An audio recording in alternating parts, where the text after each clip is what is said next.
le coq et streptocoque de la peau et des tissus mous. Ce cours a été préparé par l'équipe de Ogi, dont Dr Kadi Diatoundiaye et moi-même Dr Baldé Mamadou Sellou. Diapo. Diapo. Donc, le plan suivant a été retenu dans les généralités où nous allons parler de la définition de l'intérêt de l'appel et de la démarche diagnostique et 3, la prise en charge, et une conclusion viendra clore ce travail. Diapo. Il faut savoir que les infections cutanées sont fréquentes chez l'enfant. La grande majorité de ces infections est bénigne, comme le furoncle l'impétigo.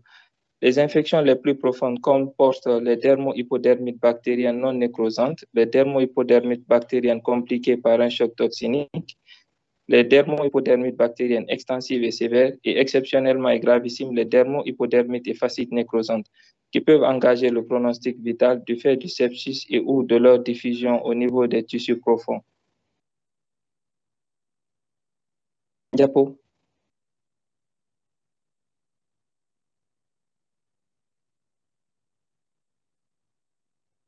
À titre d'intérêt, il faut savoir que c'est un motif fréquent de consultation en pédiatrie et en dermatologie. Le diagnostic, il est clinique, le pronostic est le plus souvent favorable et la prise en charge est le plus souvent médicale par le biais des antibiotiques, qu'ils soient locaux ou généraux, et parfois une chirurgie peut intervenir.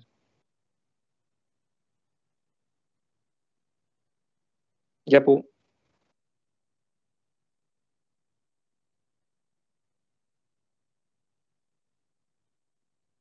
Tu peux continuer, s'il te plaît. Diapo.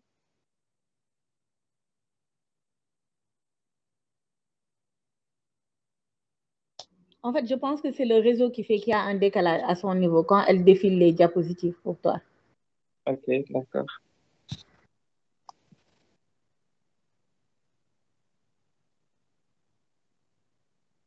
C'est qui est censé projeter pour toi? C'est Mamine. Mamie, est-ce que tu nous entends? Oui, je vous attends et je défile normalement. Parce que l'image est bloquée sur la diapositive intérêt. Intérêt, ok. Là, voilà. Là, je vais répondre le début. Donc, c'est bon. Donc, voilà, tu retournes, s'il te plaît. Donc, à titre de rappel, les tissus mous comprennent l'ensemble des tissus.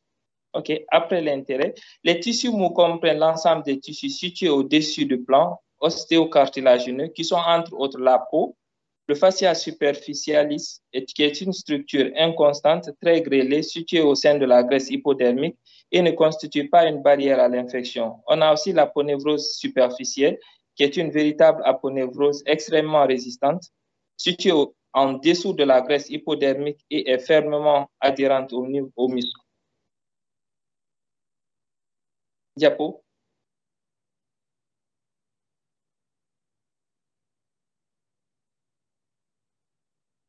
Donc, à titre de rappel, nous allons parler de l'anatomie de la peau. Il faut savoir que la peau est l'enveloppe externe qui recouvre et protège le corps.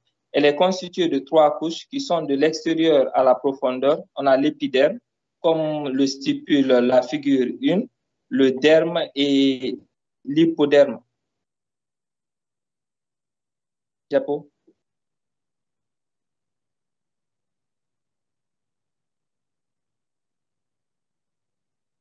Toujours dans le cadre de la physiologie de la peau, il faut savoir qu'elle dispose d'une protection naturelle contre la pénétration des bactéries pathogènes.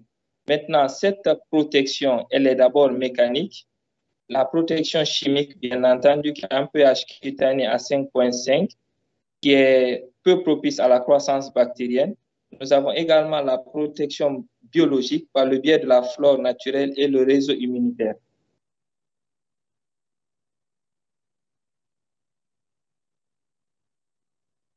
Les facteurs favorisant une infection cutanée bactérienne sont entre autres la rupture de la barrière kératinocytaire après une agression. Cela va conduire à une pénétration des germes. Maintenant, nous avons entre autres des facteurs favorisants qui peuvent être associés, à savoir la chaleur, l'humidité, la macération ou une modification de la flore. la modification de la flore par le biais des antiseptiques ou du film sébacé, les altérations immunitaires par le biais de certaines pathologies peuvent être chroniques, à savoir le diabète, l'immunodépression, la modification de l'équilibre de la flore avec un statut permanent de germes qui sont plus agressifs et génétiques. Diapo. Ici, en image, nous avons la figure 2, c'est une localisation des différentes lésions de la peau et des muscles. Nous avons l'épiderme, comme nous l'avons dit tantôt, le derme et l'hypoderme.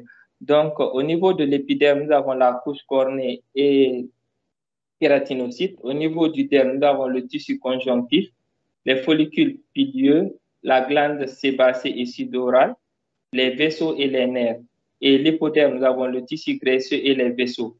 Donc, en fonction des différentes localisations, nous avons là les différentes infections cutanées qui peuvent se localiser au niveau de la peau en fonction de la profondeur. Diapo.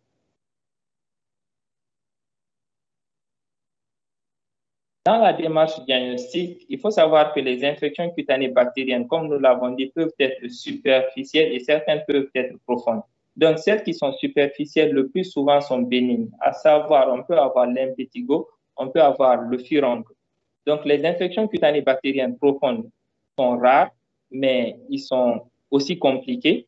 Et dans ce cadre, nous avons les dermo-hypodermiques bactériennes non compliquées, les infections cutanées bactériennes qui sont compliquées de choc septique ou de nécrose des tissus profonds. Et cela peut engager le pronostic vital. Diapo.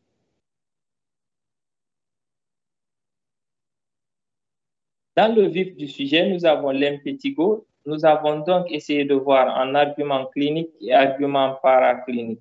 Il faut savoir que l'impétigo, il s'agit d'une pustulose intradermique évoluant en plusieurs phases. La première phase en vésicule sous-cornée, en pustule ou bulle, qui peut être fragile, flasque, fugace, puis une érosion recouverte d'une courte mélicérique.